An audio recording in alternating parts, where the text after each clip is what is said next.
chantons, chantons ensemble. Une heure joyeuse a sonné. À qu'un même élan nous rassemble.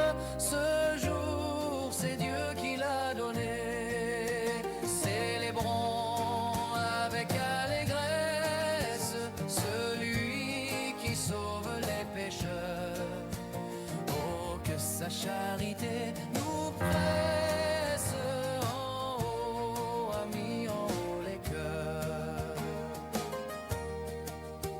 Travaillant pour la même cause, n'ayant qu'un maître dans les cieux, qu'aucun de nous ne se repose avant d'être victorieux.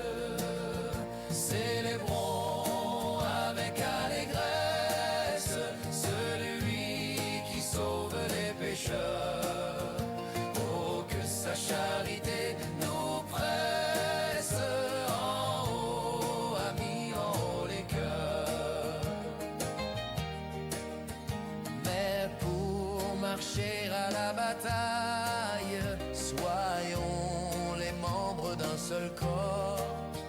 Qu'on s'aime et joyeux qu'on s'en aille, en rang serré, humbles et forts. Célébrons avec allégresse celui qui sauve les pécheurs. Oh, que sa charité nous presse en haut, amis, en haut les cœurs. Sainte victime du calvaire, enflamme nos cœurs et nos voix. Fais de nous ton vrai sanctuaire. Tiens-nous tous au pied de ta croix. Célébrons avec allégresse celui qui sauve les pécheurs. Oh, que sa charité nous presse en haut, amis, en haut les cœurs. Aimons jusqu'à l'heure suprême, dans les larmes, dans les combats. Aimons comme Jésus nous aime, c'est notre trésor ici-bas. Célébrons avec allégresse celui qui sauve les pécheurs. Oh, que sa charité nous presse en haut, amis, en haut les cœurs.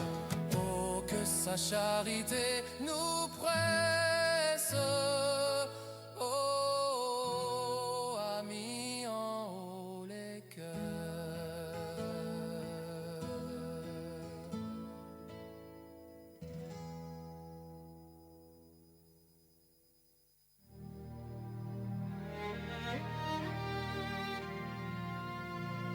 Sous le roi tremble. Sous l'œil de Dieu, le roi tremble et s'agite.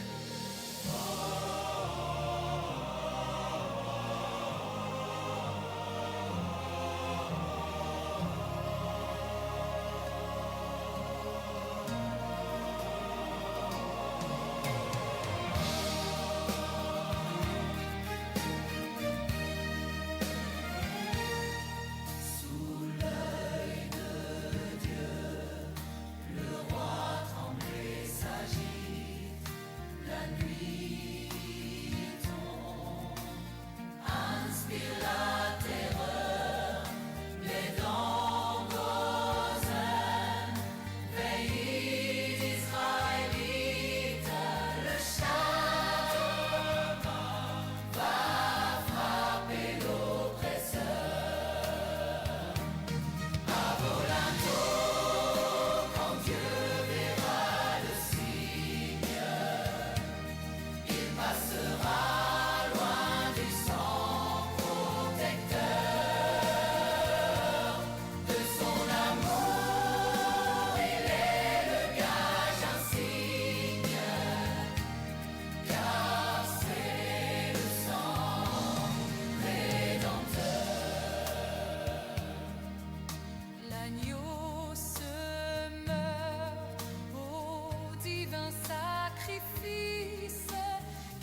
sur ma porte.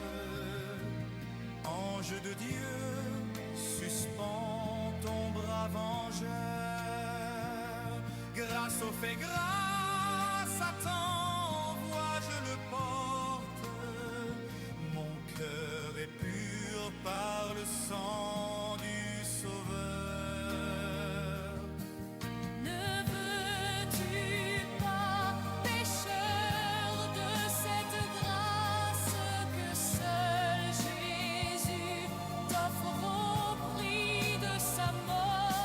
Viens à la croix, l'abri se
Espère à me charger. Espère et ne crains pas, car la route est tracée devant tes faibles pas. Ton Dieu viendra lui-même te prendre par la main, et sa grâce suprême changera tout en bien. Sans trop d'impatience, attends le jour marqué, le jour de délivrance que Dieu t'a préparé. Alors plus de tristesse, de deuil, d'obscurité, tu verras l'allégresse, le repos, la clarté.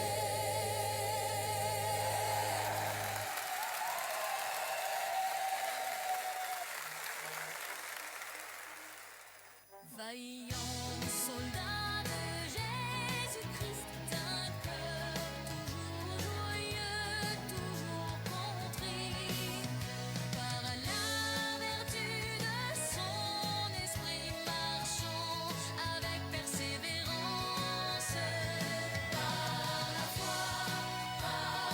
foi, sans trêve et sans effort.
que votre cœur ne se trouble point, a dit Jésus, laissant la terre, je vais vous préparer une place, je reviendrai vous prendre un jour, une maison pour ceux qui croient en lui, avec lui je la partagerai, soyez donc prêts pour son grand retour, et vous serez bienvenus là-haut. Vous serez bienvenus dans cette cité. Oui, pavé dans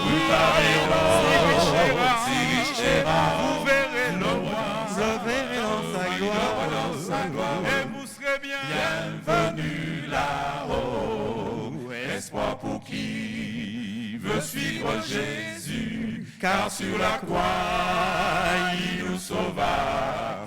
Confiez-vous dans son parfait amour jusqu'à son retour sur la nue. Alors les saints entendront sa voix et monteront vers lui dans les airs. Nous lui serons peines et chagrins, et nous serons bienvenus là-haut. Nous serons bienvenus là-haut.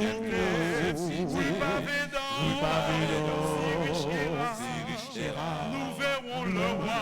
Nous verrons dans sa gloire. Et nous serons bienvenus là-haut. Je serai bienvenu dans cette cité. Oui, pavé dans Sirichera. Je le verrai dans sa gloire. Et je serai bienvenu là-haut. Et vous serez bienvenus là-haut. Et nous serons bienvenus là-haut. Bienvenus là-haut.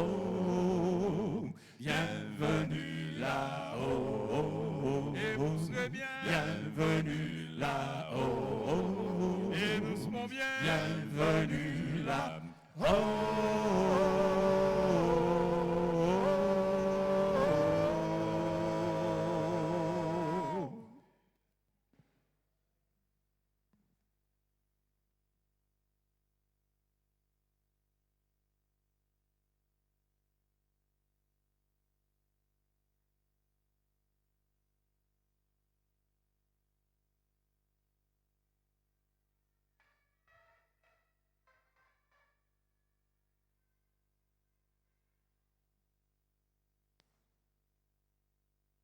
Géry, Marietta, Manuel et Rosetta, membres de la famille, chers amis, frères et sœurs, permettez-moi de vous accueillir cet après-midi dans notre église dont notre frère Emmanuel Banidol a œuvré en parole, mais également en action. La parole de Dieu déclare dans le livre de Psaumes, elle a du prix aux yeux de l'Éternel la mort de ceux qui l'aiment. Et notre frère Banidol aimait profondément son Dieu et a passé sa vie à témoigner de cet amour qu'il avait pour Dieu, puisque depuis petit nous l'avons vu évoluer dans cette église où il a aussi bâti de ses mains. Nous voulons cet après-midi avoir cette espérance qui était en lui, l'espérance de la vie éternelle, l'espérance que la mort n'est qu'un sommeil et qu'en réalité, le grand maître, notre Dieu, Jésus-Christ lui-même, saura, au temps marqué, rappeler ses enfants par leur prénom et les ramener à la vie. Et c'est avec beaucoup d'assurance, d'espoir et d'espérance que je me tiens debout devant vous pour vous dire que nous sommes avec vous, chère famille, de tout cœur pendant cette épreuve, mais ayez en vous l'espérance qui a animé votre Père depuis toujours. Nous voulons dire un grand merci à tous ceux qui sont présents. Par leur présence également, ils signifient que notre frère a eu une importance capitale dans leur vie et dans la mission que Dieu nous a confiée. Permettez-moi, au nom de l'Église, chers membres de famille, de vous remettre cette carte. J'aimerais le lire pour vous, très touché par le deuil qui affecte les membres d'Église, qui affecte votre famille, les membres des églises adventistes de Galaad et de Guédalia, présentent leurs sincères condoléances aux familles Banidol, Séjean, Arondel, Crétinoir, à l'occasion du décès de leur père, grand-père, frère, époux, oncle, des parents, amis et alliés du frère Emmanuel Banidol. Recevez nos très sincères condoléances et l'expression de notre plus profonde sympathie. Et nous voulons vous laisser avec ces deux versets qui se trouvent dans Matthieu 5 au verset 4. Heureux ceux qui pleurent, car ils seront consolés. Et dans Apocalypse 21, versets 1 à 4, certainement notre frère le connaissait par cœur.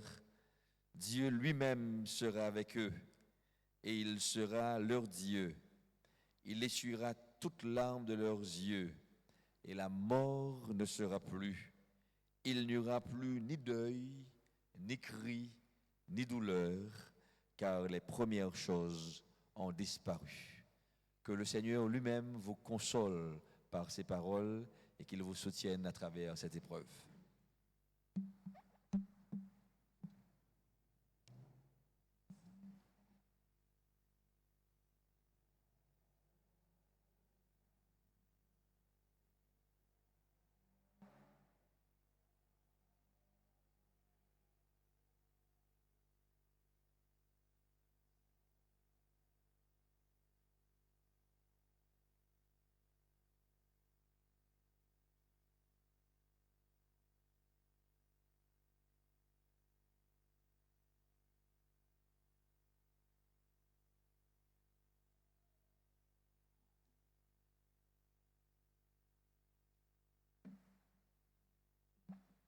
Je voudrais maintenant vous inviter à vous tenir debout. Nous allons partager ensemble la parole du Seigneur et après quoi nous aurons ce temps de prière.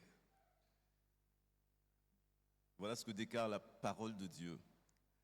Et j'entendis du ciel une voix qui disait « Écris, heureux dès à présent les morts qui meurent dans le Seigneur. Oui, dit l'Esprit, afin qu'ils se reposent de leurs travaux, car leurs œuvres les suivent. Amen. Amen. Je vous invite à vous incliner, nous allons prier ensemble. Notre Dieu, cet après-midi, c'est pour nous un moment de séparation. Mais c'est aussi un temps plein d'espérance. Un temps de souvenirs. Oui, que de souvenirs avec ton bien-aimé, ton enfant, le frère Banidol. Que de souvenirs dans ces murs, dans cette église. Mais tu nous dis que nos œuvres nous suivent. Alors ce midi, oui Seigneur, nous voulons que tu puisses là encore inscrire dans ton livre le nom de tes enfants. Parce que si tu nous amènes ici dans cette maison de prière, c'est parce que tu as un plan de consolation pour nous. Alors nous te remettons la famille Banidol. Continue à les entourer, place tes anges. La promesse, c'est que l'ange de l'Éternel campe autour de ceux qui le craignent et les arrache au danger. Alors bénis et protège cette famille, console les cœurs, console aussi chacun de tes enfants qui a partagé avec cette famille et singulièrement notre bien-aimé frère. Mais maintenant, Seigneur, c'est l'espérance qui demeure. Tu nous dis que ceux qui meurent dans le Seigneur vivront aussi avec Jésus-Christ. Alors oui, fais grandir cette espérance. Nous y croyons et ton fils, le frère Banidol, y croyait, il a prêché plus d'une fois. Alors maintenant, Seigneur, que ça devienne une réalité pour nous, pour sa famille, pour chaque personne présente ici. Nous prions dans le nom de Jésus-Christ et pour sa gloire. Amen. Amen. Vous pouvez vous asseoir.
Oh, combien de fois parles-tu à ton Dieu et lui dévoile-tu te secrets.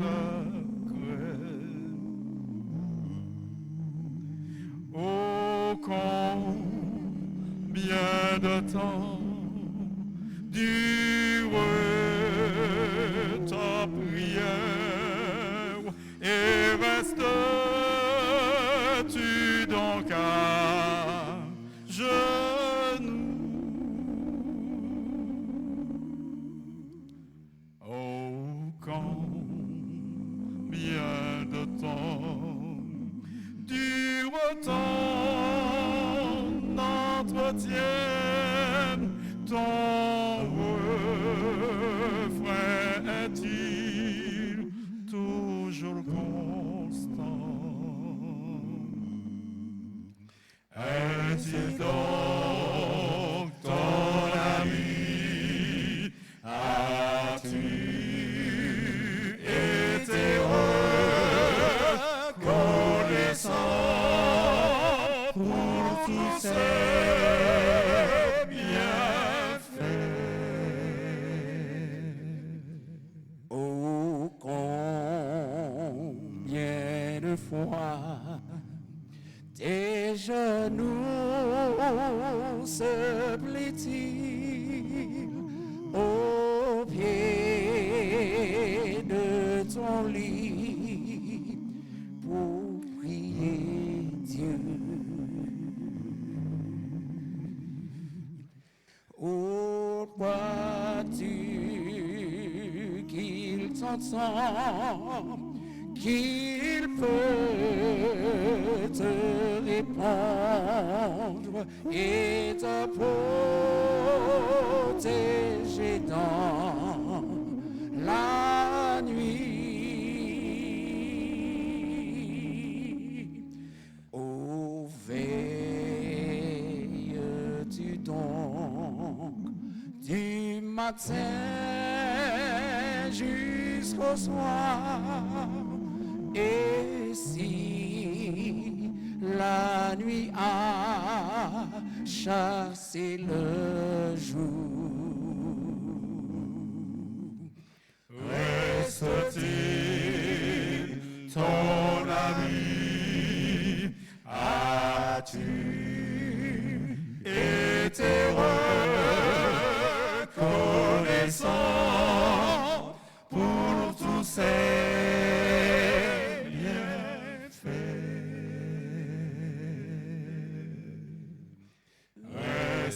reste-t-il ton ami?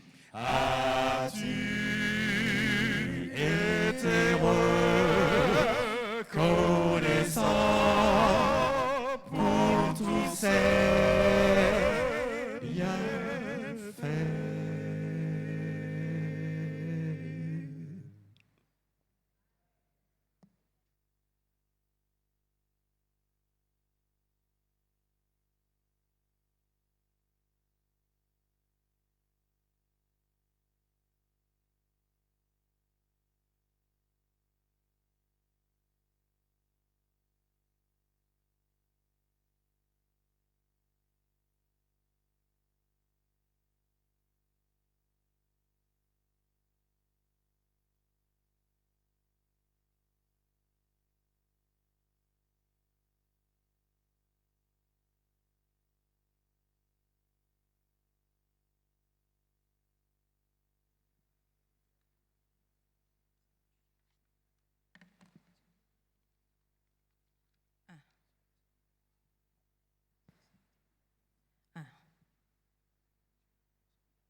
Bonjour à tous. Je m'en vais vous raconter en quelques mots qui était mon père. Emmanuel Géraud Banidol.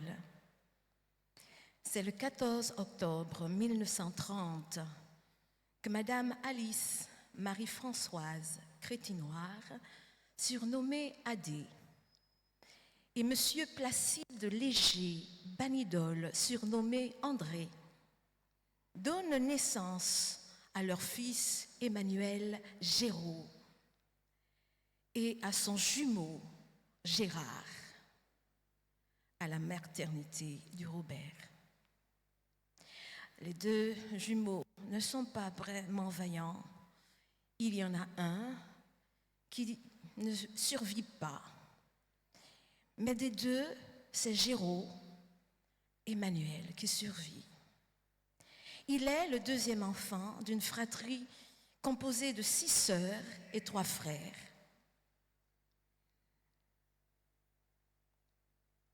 De son père, il a 4 sœurs. Il quitte le Robert avec sa famille pour s'installer à Fort-de-France. Il y passe une partie de son enfance. Étrange ou hasard ou destin, il se trouve que dans cette même rue, ma mère y vivait aussi, mais à ce moment-là, il ne le savait pas. Puis, quelques années plus tard, la famille regagne le Lamentin et s'installe au quartier Pelletier. Il passera toute son enfance, toute sa jeunesse, jusqu'à l'âge adulte. Emmanuel Géraud travailla corps et âme.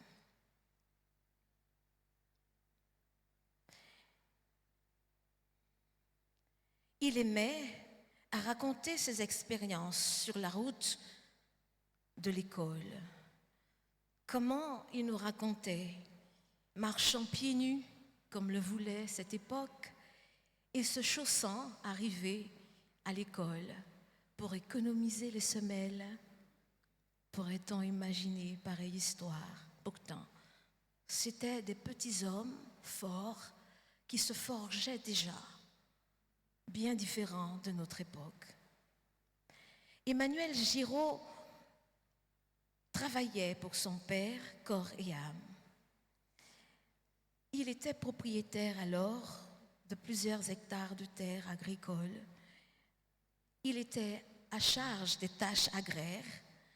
Il prenait soin des animaux, du petit et du gros bétail, à pas d'heure et sans relâche, sous la meule d'un père qui, sans ménagement, l'imposait à la tâche.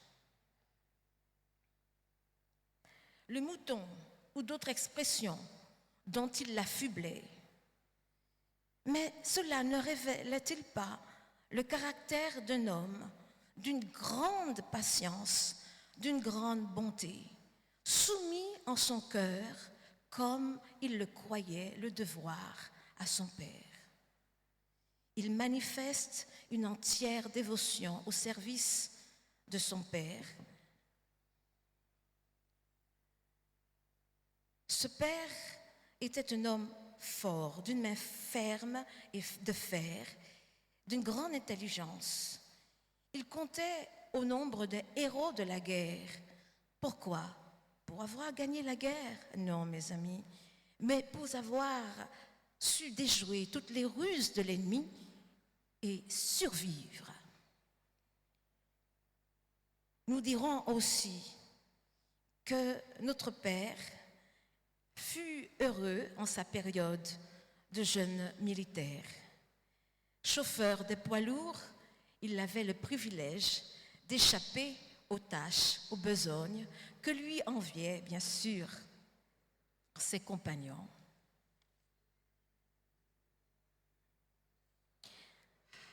Emmanuel Géraud, très tôt, fit son cheminement dans la vie professionnelle. Mais il faut savoir qu'il était auparavant passionné de mécanique aéronautique.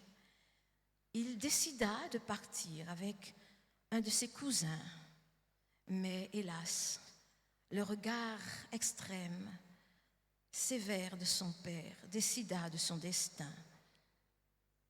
Non, il ne fut point ingénieur d'aviation, mais il dut continuer à travailler pour son père. De là commençaient les pensées d'émancipation. Peu à peu, il commença sa vie professionnelle d'un autre genre. Il devint employé dans une cimenterie, plus tard chauffeur de poids lourds, de taxi, et il se débrouilla tant bien que mal à obtenir sa carte l'autorisant d'exercer en tant que marchand ambulant. Il apprit de ses propres facultés, de sa propre, on dit autodidacte, à être apiculteur. Il en apprit la technique, il en apprit les outils à concevoir pour concevoir le miel de l'essaim jusqu'à l'obtention de ce liquide onctueux et savoureux. Et il en assurait la vente et la livraison. Oui, c'est un homme intelligent qui savait faire face à la vie sans rechigner, avec courage et bravure. Aujourd'hui, quand on veut enlever un essaim d'abeilles, on fait appel aux pompiers. Mais mon père, à lui tout seul, allait chercher ses essaims pour faire sa culture. Oui, c'est un soldat qui repose. L'amour. Mon père s'est engagé à l'âge de 28 ans pour le Seigneur. Et à l'occasion de séminaire, il rencontra sa future femme, notre mère. Ils se marièrent le 12 août 1958. De cette union naquit 4 enfants, Géry, Marietta, Manuel, Rosita. Aujourd'hui, nous pourrons témoigner de la valeur de cet homme qui a été notre père. Engagé dans la foi chrétienne, il a participé à l'évolution de cette foi au Robert, parmi les pionniers de la foi que nous avons connus. Frère Priam, pasteur de Pinet, frère Fardini, frère Agricole, et bien d'autres encore. Il a aussi participé à l'édification de ce bâtiment qui aujourd'hui l'abrite en son repos. Quoi de plus normal? Oui, la foi, c'est un homme engagé, décidé, qui va jusqu'au bout. Voilà en somme le parcours d'une vie racontée en peu de mots, d'un homme de foi, fidèle, loyal, bon, doux, généreux, déterminé.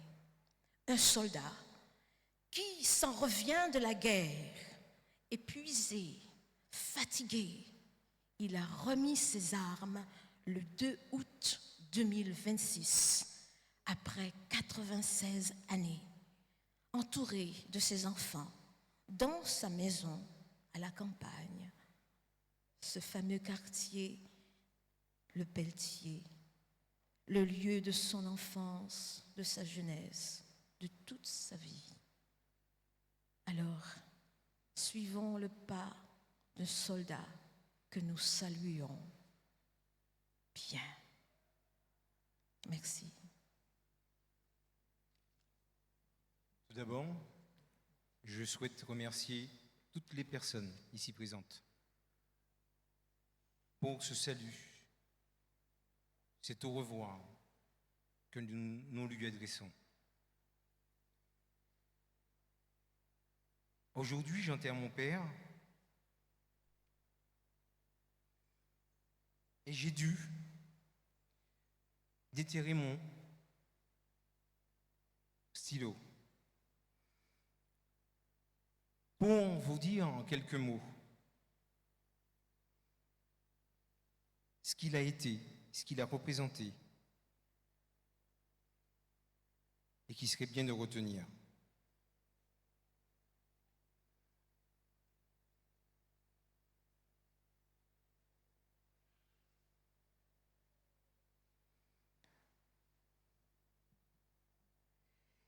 Il est vrai qu'il nous manquera pas, puisqu'il nous manque déjà. Dorénavant, le cocorico du matin se fera sans lui. Hélas, hélas, il s'en est allé sans un bruit, un dimanche, pour ne pas nous déranger, comme à son habitude. L'homme du régiment ne nous manquera plus. Puisqu'il nous manque déjà. On ne verra plus jamais. Maintenant, c'est scellé. Papa, Emmanuel, frère Banidol, voler au secours des nécessiteux. C'est fini, ça y est, plus de prêche, plus de colportage, plus de tournées missionnaires. Le dernier dinosaure s'en est allé, la Bible à la main, les yeux vers le ciel. Hélas, on ne verra plus cette bâchée Peugeot, cette Toyota Yaris, trépidante, montant les mornes escarpées, pour déposer ses frères de foi le sabbat après le culte. On ne verra plus ce premier ancien prêcher la tempérance alimentaire. On ne verra plus non plus cet historien raconter ses histoires venues d'ailleurs et sur le devenir de notre monde. Ça y est. On ne verra plus non plus cet humoriste raconter ses blagues qui nous pliaient le ventre. On ne verra plus non plus cet homme déterminé en silence, continuant l'aventure seul, quand ses compagnons abandonnaient la course. On ne verra plus ce père aimant de toutes ses forces, sans jamais le dire, mais simplement le prouver.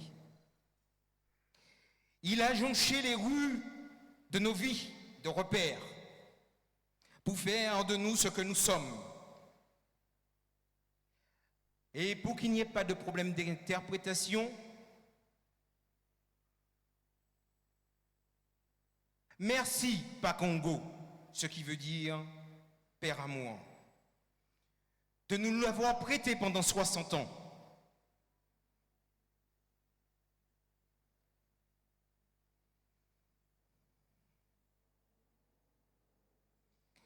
Il ne nous manquera pas, puisqu'il nous manque déjà. Actuellement, il n'y a plus de bitume. La route s'arrête ici. L'homme du régiment a rendu son uniforme avec une nostalgie des bons moments passés ensemble, parmi nous, ensemble. Eh oui, il était ce genre d'homme d'exception sur cette terre. Homme de lettres, homme de culture, homme d'histoire, un homme spirituel et d'amour. Oui, il était de cela. Qui aimait tout simplement d'un amour agapé et philéo à la fois. L'homme du régiment restera dans nos mémoires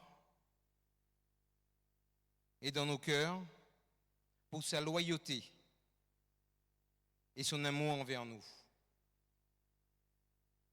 Souhaitons-lui une bonne allée et comme dit ce vieil anglais, have a good speed, soldier. Mission accomplie. repose en paix sous les ailes du Tout-Puissant. L'homme du régiment, ou pour nous, papa, tu ne nous manqueras pas seulement, mais tu nous manqueras toujours. Amen. Ancien militaire, il a tiré sa dernière révérence pour son ultime garde à vous. C'est ainsi que sa fille l'a retrouvé droit, fixe, montant, relevé, comme si la discipline qui avait jonché sa vie l'avait accompagné jusqu'au dernier souffle. En reconnaissance de ses bonnes actions, de sa rigueur et de ce bon sens, de son sens profond, de la cohésion, ses enfants, ses amis, son entourage et sa communauté d'église lui rendent hommage. Sa route s'est arrêtée. Il s'est endormi en Jésus et il attend désormais dans le repos, la venue de son Sauveur, qui lui dira, bien bon et fidèle serviteur, entre dans la joie de ton Sauveur. Et voudrais ajouter pour conclure cela, avec ce chant, je demande aux frères de Nativité de me rejoindre. Je pense que vous connaissez une fois seulement la première strophe, puisque l'heure avance. Quel repos céleste, Jésus, d'être à toi.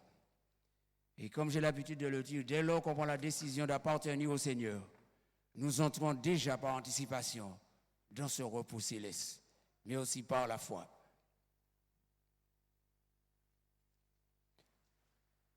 Alors si les musiciens veulent s'associer à nous, quel repos céleste, nous ferons juste la première et la dernière strophe. On y va? Quel repos céleste, Jésus, d'être à toi pour la mort et la vie, dans les jours mauvais, de chanter avec toi, tout est bien, ma paix est infinie.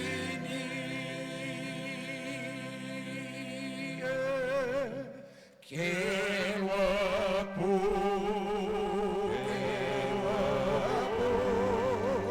quel repos, quel repos, quel repos, quel céleste repos, quel repos céleste. Quand enfin Seigneur, enfin Seigneur, auprès de toi,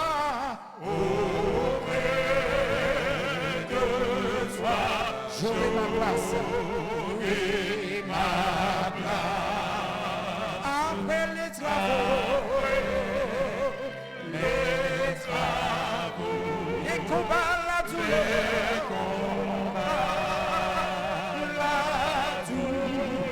à jamais, je pourrai voir ta face. Quel repos, quel repos, quel repos, quel repos, quel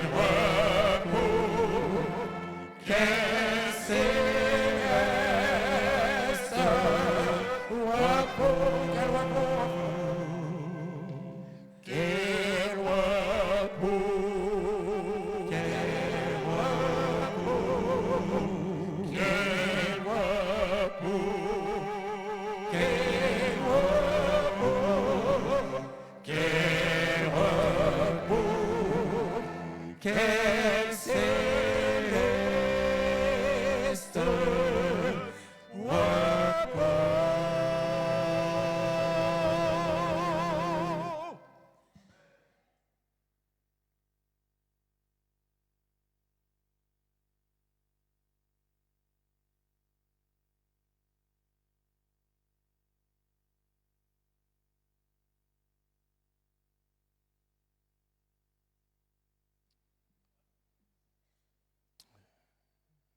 Géry, Marietta, Manuel, Rosetta.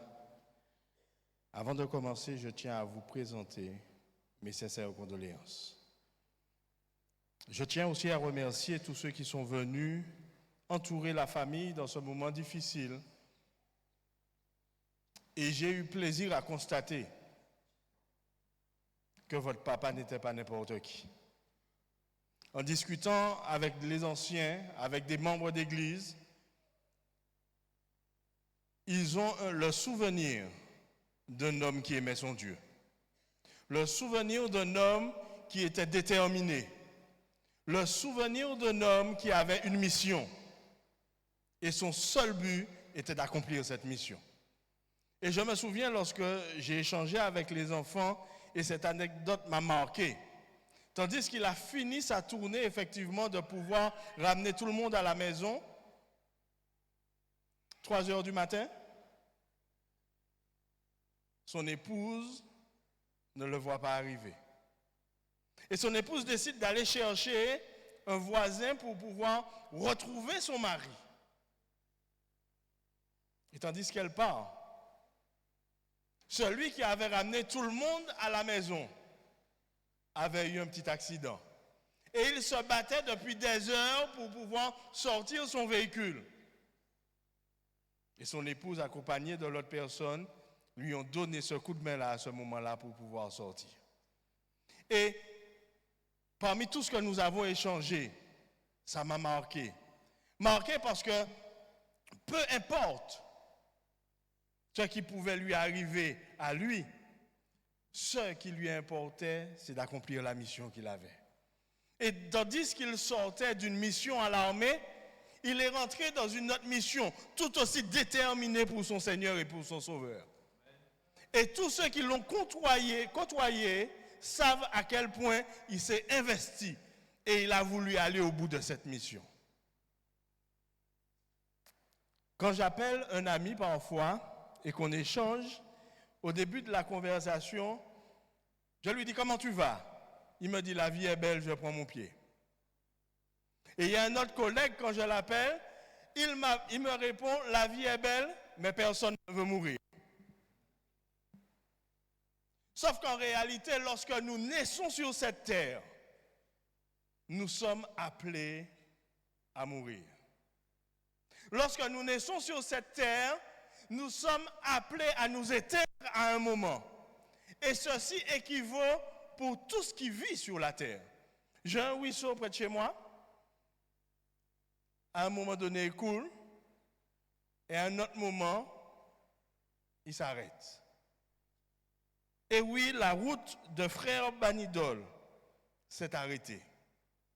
Mais le texte que je vous invite à considérer avec moi cet après-midi, tiré du livre d'Apocalypse, verset 14 et verset 13, nous indique qu'on ne peut pas simplement vivre et mourir, mais que nous avons une manière de vivre pour aussi mourir d'une certaine manière. Le texte se trouve dans Apocalypse 14, verset 13, je l'ai dit, et la Bible nous dit, et j'entendis du ciel une voix qui disait, écris. Et écrit quoi? Heureux dès à présent les morts qui meurent dans le Seigneur. Et il continue, il dit, oui, dit l'Esprit, afin qu'ils se reposent de leurs travaux, car leurs œuvres les suivent. Avant de continuer et de dire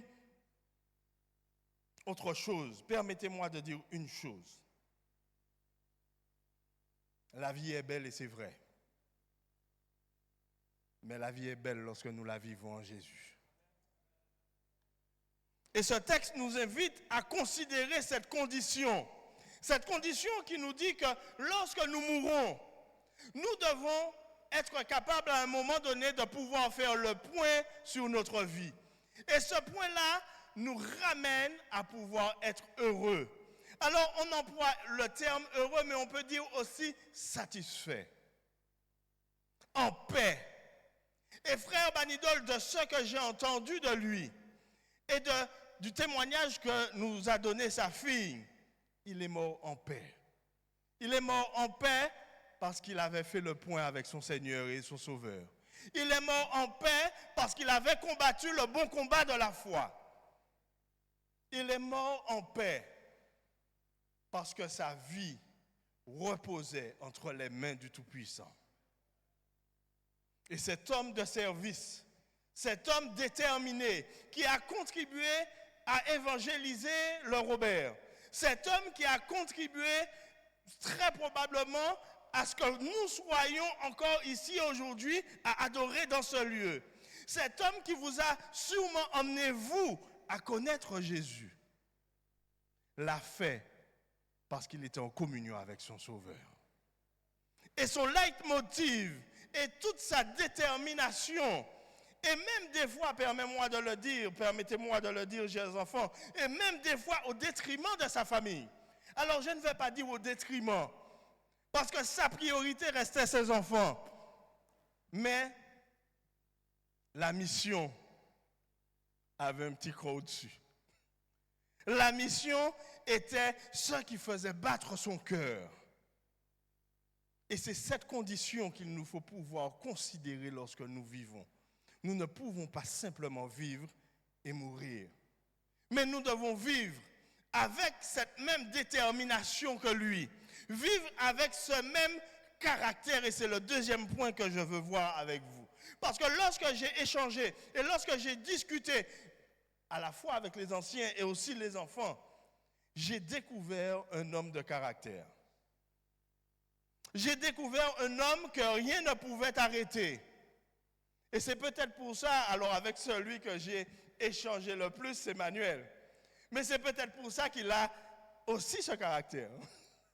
Parce que c'est un homme qui est aussi déterminé. Mais en réalité, lorsque nous mettons notre caractère entre les mains de Jésus, Jésus nous façonne. Et Jésus nous permet de réaliser de grandes choses. Afin que même lorsque nous mourrons, et je dis bien même lorsque nous mourrons, nous retrouvons des témoignages, tant de la famille que de la communauté de l'Église, pour dire que c'était un homme sérieux, que c'était un homme qui a compté, et que c'était un homme qui compte encore pour nous, parce qu'il nous a légué aussi un héritage. La question qu'il faut se poser, que faisons-nous de cet héritage aujourd'hui? Est-ce que nous perpétuons cet héritage et est-ce que nous décidons, tout comme lui l'a fait, de marcher dans les pas de Jésus et nous de marcher dans ses pas aussi? Ou est-ce que nous décidons de simplement vivre et mourir? Le bonheur est le fruit d'un caractère et d'une conduite. Ce caractère développé et manifesté par la conduite pendant la vie. Lorsque nous vivons, et j'ai aimé discuter avec les enfants qui m'ont montré que cet homme avait une discipline de vie. Cet homme avait un caractère et il savait où il voulait aller. Mais malgré ce caractère, j'ai découvert aussi un homme qui cherchait toujours à ne pas lever un mot plus haut que l'autre. Et ses enfants ont témoigné. On n'a jamais entendu papa et maman se disputer. Pas qu'ils étaient toujours d'accord, mais c'est parce que c'est un homme qui avait une discipline, qui avait du respect, un homme qui avait un code. et qui savait se tenir. Et je vous l'ai dit en partant de chez vous samedi. Et j'invite tous ceux qui sont ici cet après-midi à pouvoir suivre cet exemple. Suivre l'exemple d'un homme qui savait où il voulait aller. Qui savait où est-ce qu'il voulait arriver. Mais en réalité, son but n'était pas simplement sur cette terre. Son but était d'arriver au ciel. Géry, Marietta, Manuel, Rosetta, vous avez le devoir de pouvoir suivre les pas de votre papa et de pouvoir tout faire pour pouvoir le rencontrer et de pouvoir être présent vous aussi au grand jour de la résurrection. Vous avez cet héritage à supporter. Oh, il doit être compliqué. Ça ne doit pas être simple d'un point de vue humain. Mais si vous mettez votre confiance dans les mains du Dieu Tout-Puissant, il vous permettra d'y arriver. Et tout comme votre Père l'a fait, ne pas seulement le faire pour vous, mais le faire pour que cela puisse jaillir autour de vous, sur vos enfants, sur vos familles et sur tous ceux qui vous côtoient. Nous ne pouvons pas, et vous ne pouvez pas, par rapport à l'héritage qu'il vous laisse, simplement vivre et mourir. Mais vous devez accepter de vivre aussi en Jésus. Et pour cela, il faut aussi avoir son caractère. Pouvoir avoir cette détermination. Pouvoir avoir cette vision. Et aussi pouvoir avoir cette espérance qu'il y a un Dieu qui a été nous préparer une place. Et tandis que je réfléchissais et que j'étais en train de dire, oui, mais pourquoi tout cela? Il y a un chant qui m'est venu à la tête. Et je vais me permettre de rallonger de 3 minutes le service. Et chanter ce chant avec vous. Ah, subitement, tu chantes tout seul. J'invite Nativité à venir. Ils connaissent, mais oui. Après nos luttes et nos travaux, nous laisserons cette terre. Cet homme a servi Dieu. Cet homme a travaillé pour Dieu, a travaillé pour sa famille, a travaillé pour son entourage, au détriment des fois de sa propre vie. Mais il y a une chose qui lui est réservée. Il y a une chose que nous croyons que Dieu a déjà préparée pour lui. C'est cette place dans l'éternité. Et je vous invite à chanter avec le groupe, si vous le connaissez. Après nos luttes et nos travaux. Après nos luttes et nos travaux, nous laisserons cette terre. Nos âmes se reposeront sur les rives éternelles. Sur les rives éternelles. Mais au-delà, royaume de lumière, sauvé du mal, sauvé du mal, là où la vie n'est plus. Jésus est là, il est notre sauveur. Jésus est là, il est notre sauveur. Paradis des rachetés. Paradis des rachetés. Près de la mer de cristal. Mer de cristal. Oui, ce sera tout le repos. Pour les vrais enfants de Dieu. Les vrais enfants de Dieu. Il n'y aura jamais plus de crainte. Plus de crainte. Dans la nouvelle cité. La nouvelle cité. Les au-delà, royaume de lumière. Les au-delà, royaume de lumière. Sauvé du mal. Sauvé du mal. Là où la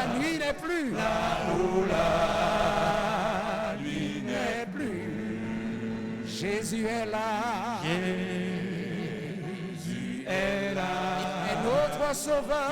Il est notre sauveur. Paradis des rachetés. Paradis des rachetés. Près de la mer de Près cristal. de la mer de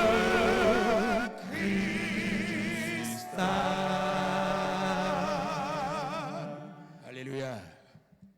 Le texte se termine en disant « afin qu'ils se reposent de leurs travaux, car leurs œuvres les suivent. » Chers enfants, chers membres de la famille, chers frères et sœurs, nous avons le devoir de faire perpétuer la mémoire de frère Banidol. Pourquoi? Pour la simple et bonne raison que tant que la mission existe, ses œuvres vont aussi exister. Parce que c'est un homme qui a vécu corps et âme pour la mission.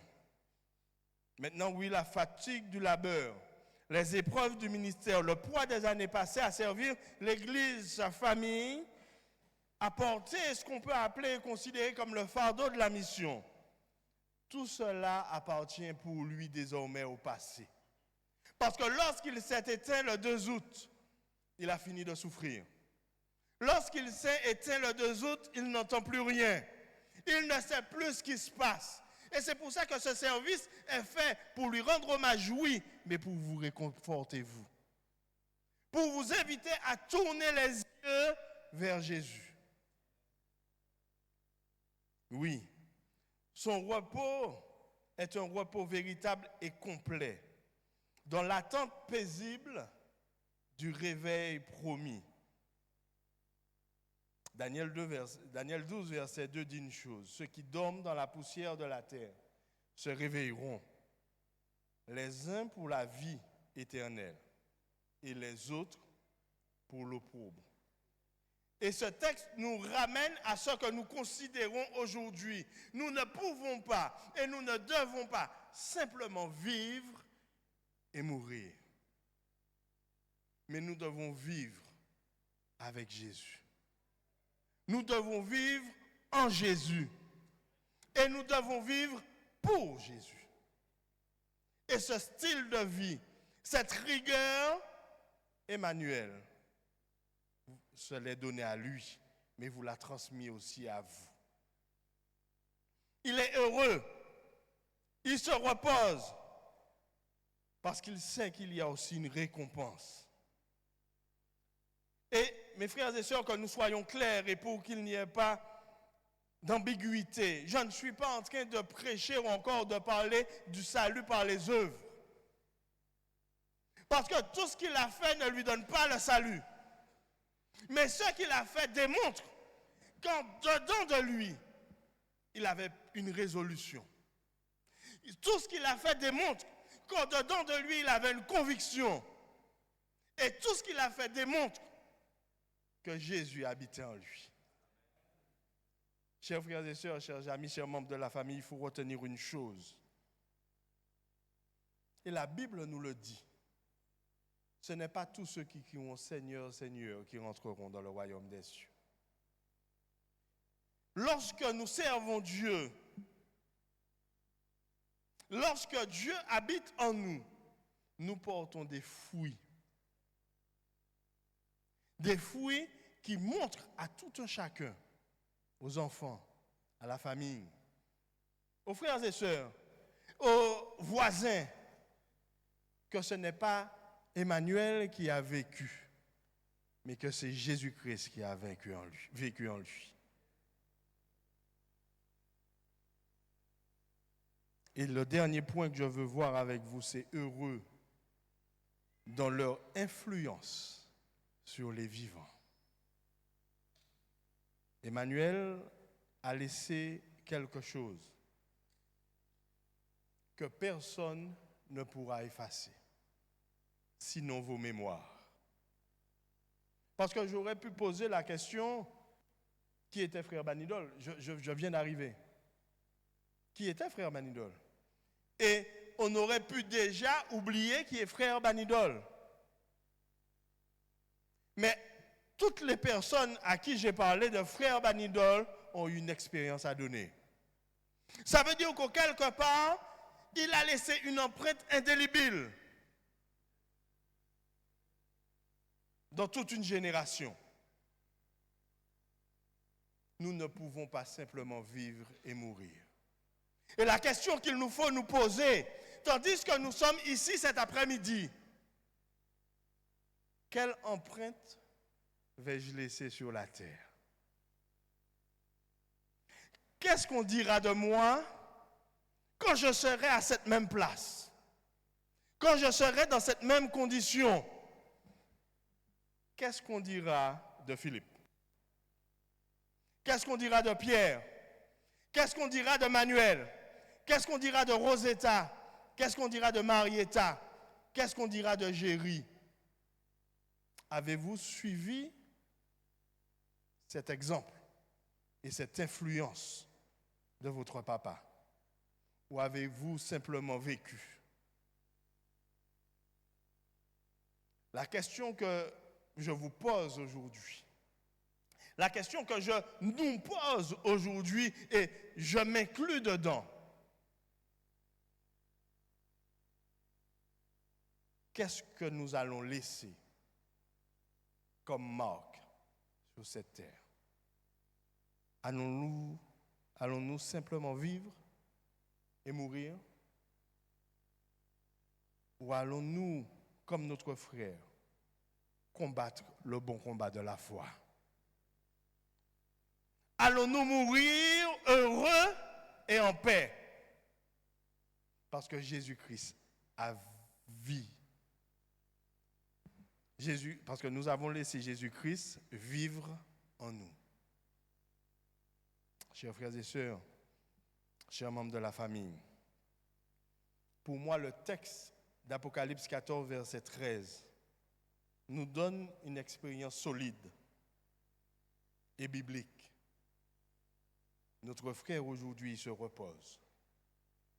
Un repos qui est réel, sans conscience, ni souffrance, dans l'attente du grand réveil promis à la résurrection.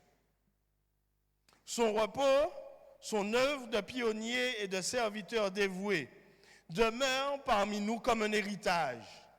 Et son réveil au grand jour de la résurrection, au retour de notre Seigneur Jésus-Christ, sera béni. Maintenant, aujourd'hui, que chacun de nous prenne aujourd'hui même la résolution de suivre son exemple et de suivre Jésus, afin que ce jour de séparation soit réellement que nous revoir et pas un adieu. Que l'Éternel vous garde, qu'il vous bénisse, qu'il vous console et qu'il mette en vous cette même détermination qu'il avait de pouvoir suivre et servir son Seigneur. Amen.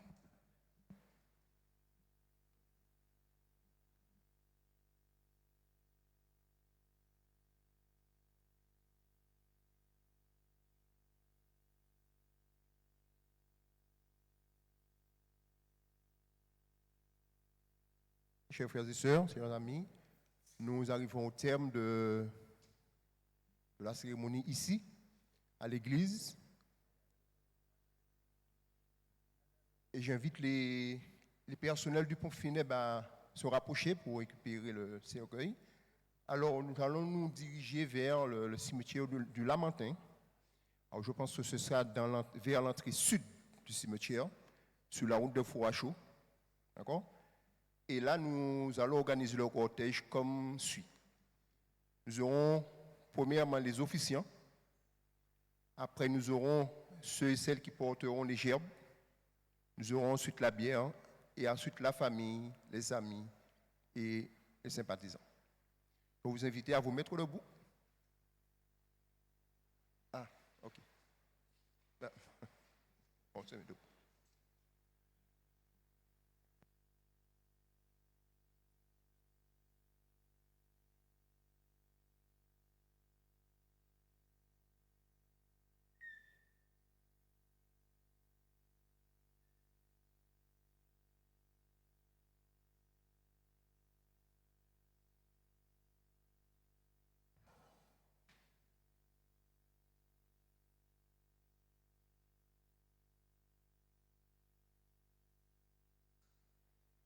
tandis que le groupe va nous accompagner pour la sortie, nous avons besoin de 2 personnes pour récupérer les gerbes et ramener dans le fourgon. Et ensuite, si vous nous accompagnez au cimetière, pouvoir les récupérer là-bas. Il n'y en a que 2.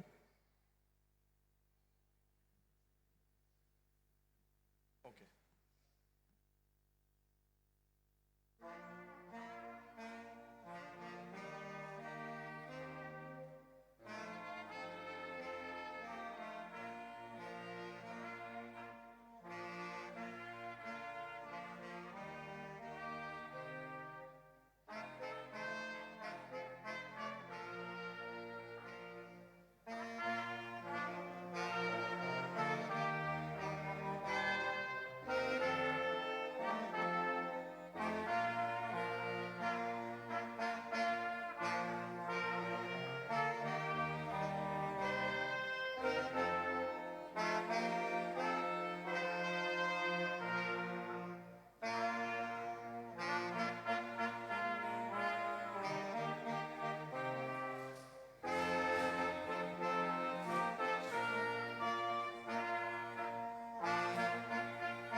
Mon Dieu, je cherche ta face aux clartés de l'aube du jour.